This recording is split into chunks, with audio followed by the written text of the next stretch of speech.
Takže čau lidi, v tomhle videu vám ukážu, jaký hry mám na svůj Xbox 360. Moje verze Xboxu je Stingray 4 GB plus Kinect. Tak hrnem se na to. Takže první hru mám Borderlands 2.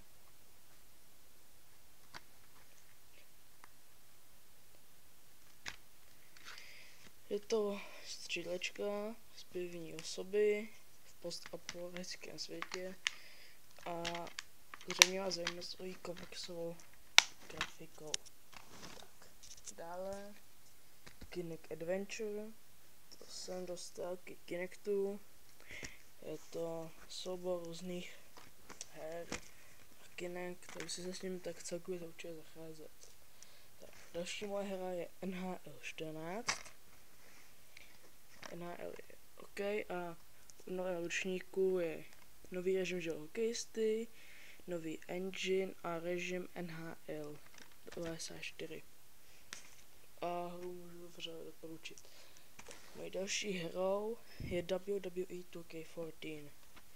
Já jsem velký fanoušek wrestlingu, tak to je jako povinnost si koupit. A v této ročníku bude hlavní tahák 30 let WrestleMania. A pokud taky máte rádi wrestling a dívali byste se rádi nějaký videa nebo reakce, tak vám doporučuji kanál Floten 94. Tak určitě se tam podívejte. Tak. Další můj hrou je Fable 3.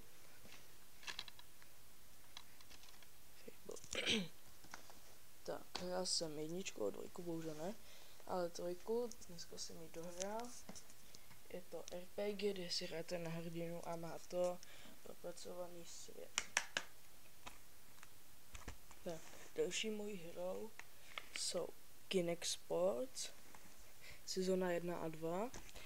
Jsou tam různé sporty, třeba v sezóně 1 je box, atletika, fotbal, volejbal, ping-pong, bowling. A v sezóně 2 americký fotbal, lyže, baseball, šipky, golf a tenis. Opět ty hry nekrým doporučuji, když jste s přáteli nebo na nějaký party, tak je to velká sranda.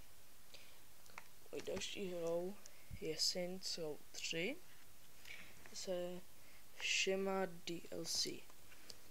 Saints Row je hra plná GTAčku, ale je známá svojí šíleností.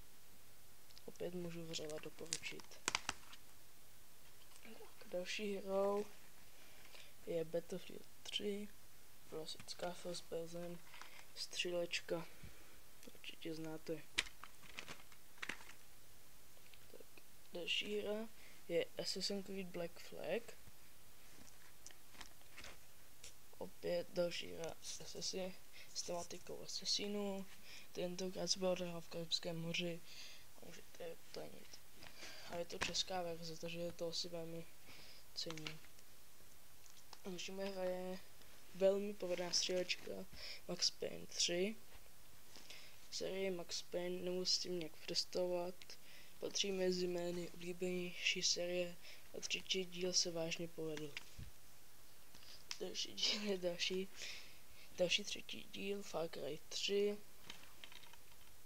Můžete vidět. Far Cry 3. Je to první díl Far Cry od studia Ubisoft. No, baví mě, ale nějaké stanoviště jsou to velmi těžká a je těžké dobit. Další hra je The Elder Scrolls 5 Skyrim. Otevřené RPGčko s otevřeným světem, určitě musím představit.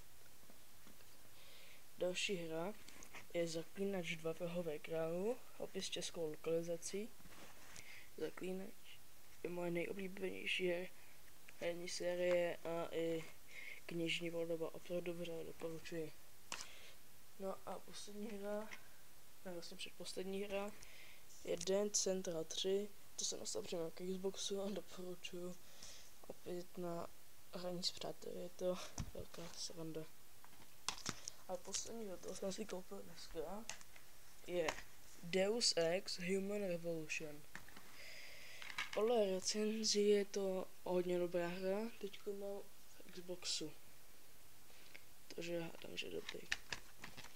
Tak to by po to video bylo všechno, když tak mi pište do komentářů, jestli vás těch něco natáčet. Lajky a komenty potěší, takže čau.